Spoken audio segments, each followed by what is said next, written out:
It's Oscar nomination time, gang, and we are here to talk all the actors, supporting and leading. Now, as we all know, I think that these two categories have sweepers. I think that their top performers are going to not only win the Oscar, but they're going to win everything between now and the Oscars. But we all know my competitive spirit.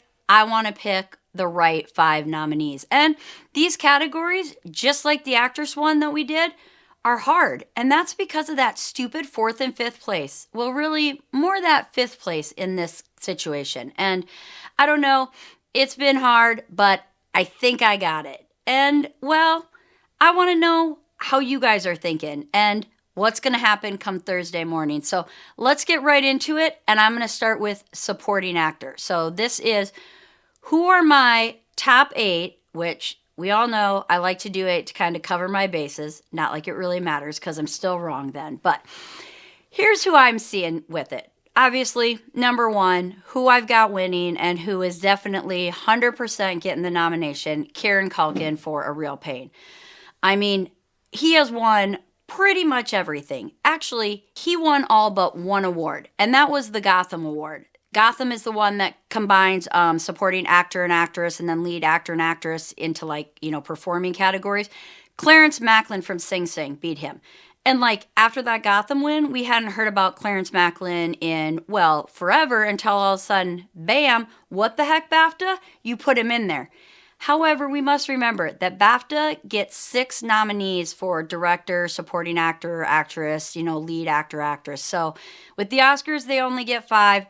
I do not have Clarence Macklin in my top 5. I do have him in my top 8. But what are we thinking for the other 4 spots, right? I've got Kieran Culkin at number 1. He's winning the bad boy. Who's the only person that I think can beat him is Guy Pearce in The Brutalist, and the only place in which Culkin has even a remote possibility of losing would be BAFTA. Other than that, I see him sweeping. So 3rd place, I just don't think there's any denying that he's going to get the nomination, and that is Yuri Borsavow from Anora. I mean, he has literally gotten everything, right? Critics' Choice, Golden Globe, BAFTA, SAG. I mean, the guy's just racking it up. Astra's nomination. So, Yuri Borsavow is coming in at number 3. Number 4, I'm going to tell you, back early December, I would not have predicted Edward Norton to be such a contender for supporting actor. Probably because everybody still thought, well, what's a complete unknown going to do? I think we all know now that everybody's loving a complete unknown. So Edward Norton, he's cinching up that 4th spot. Now, coming in at 5th place, I did think that I had this whole bad boy figured out. I was like, yep, I've got the 5 supporting actors. I've got the 5 lead actors, except for everything is throwing me for a loop now, right? We don't have the Critics' Choice winners because of the LA fires, and still my prayers, thoughts go out to everybody impacted by those fires. And so hopefully all of this can provide a little bit of a distraction to everyone. But man, it's just throwing me for a loop. So coming in at number 5, I did have to put Jeremy Strong in there. I get it. I think everybody thought there was no way the Academy and other award shows were going to honor The Apprentice, except maybe if it was more international because that film's doing so well internationally. However, I'm getting the feeling that people aren't as scared of it as we thought, even in the days of, the new Trump presidency, or the repeat of the Trump presidency, I should say. People are liking that movie, and they're really drawn to the acting roles in that movie. And so, you know what? Jeremy Strong has gotten the Golden Globe, and he ended up getting the BAFTA nomination. I just think we can't underestimate Jeremy Strong when it comes to the Academy Awards. And so I did put him at number 5.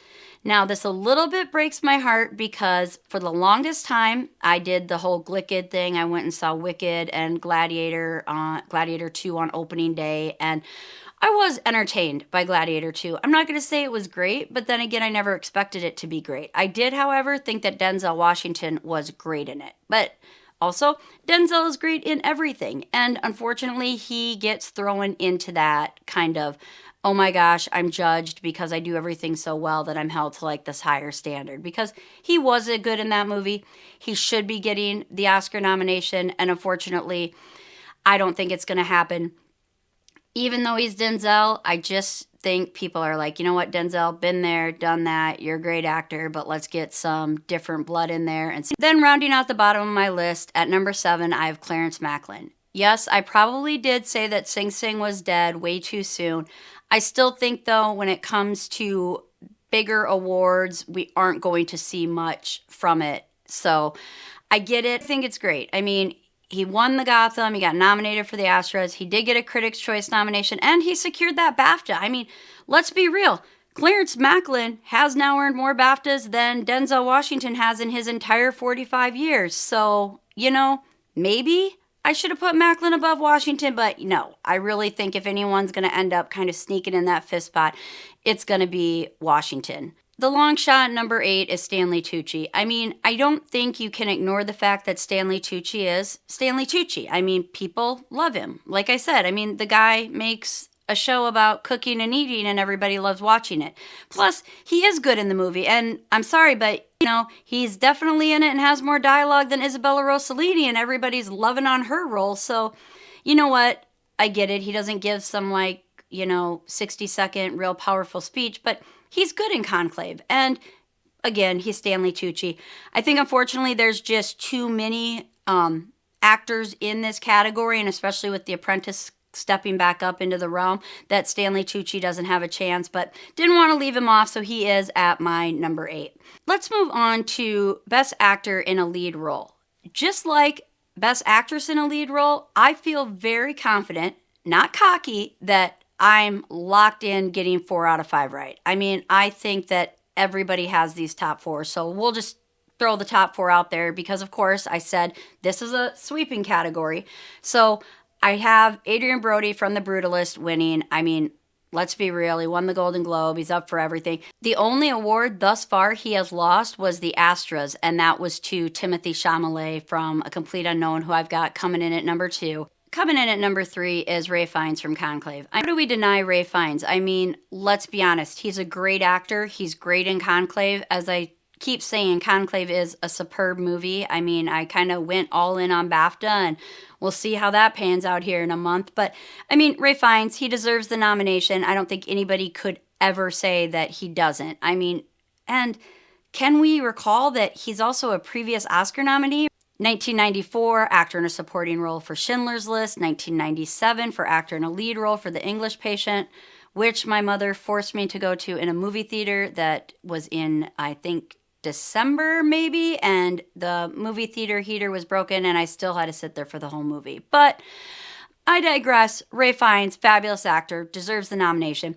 And then 4th place, Colman Domingo, the bright and shining light of Sing Sing throughout this entire award season, right? He's the one constant that you can count on from Sing Sing, because you know what, A24, you dropped the ball when it came to getting this film campaigned and publicized, because it's a great film, it's a true story, and yet the only nomination we keep recurring seeing is Colman Domingo. And yeah, we get lucky sometimes. Clarence Macklin pops up every now and again, but not on a consistent enough basis, and it definitely should not have been like that. But Colman Domingo, he's going to get the nomination, so, you know, again, a repeat Oscar nominee. He was nominated last year, so great job there, Colman Domingo.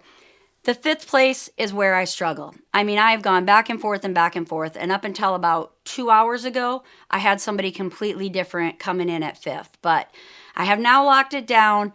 As I've said, if you're not on the Awards Expert app, get on it, follow me. I want to follow you back. Let me know what your predictions are. And then also, you know, like and subscribe so we can continue to talk about all these crazy categories. But now locked in at number 5, I have Sebastian Stan for The Apprentice. I know. It's crazy. It's out there. I hope it pays off. I'm thinking that part of how it's going to end up panning out is that the Academy voters, and again, it's the acting branch, which is the biggest of the branches at like 1,200 some odd people. Are they going to look at Sebastian Stan and say, you were great in 2 Oscar-worthy movies this year? A Different Man, for which, by the way, remember, he won the Golden Globe for, because Golden Globe split up drama, comedy, and musical. And he won that. And he gave a great speech, which we all know is part of campaigning, right? And then all of a sudden, bam, he's, you know, on the long list for the BAFTA nominations for The Apprentice. He didn't get it, but Jeremy Strong did. And then he gets the BAFTA nomination for The Apprentice. I mean, so here he's getting accolades from both movies. So do they say, you know what? Like I just said about Jeremy Strong, we're not scared of The Apprentice. We're going to put you both in. And you know what? Trump can get mad all he wants. But honestly, Sebastian Stan, fabulous actor. He's great in this movie. And I think he deserves it. Now, that is not to undermine the fact that I really had a completely different group of 5, my Oscar 5. If you watch my BAFTA nominations video, I said that the 5 I predicted for the BAFTAs, that those top 5 were my Oscar 5. And my 5th one in the BAFTA one was Daniel Craig for Queer. And oh my God, he got snubbed for the BAFTAs. Remember, they had a British thing and they could only pick one, and they ended up picking Hugh Grant for Heretic?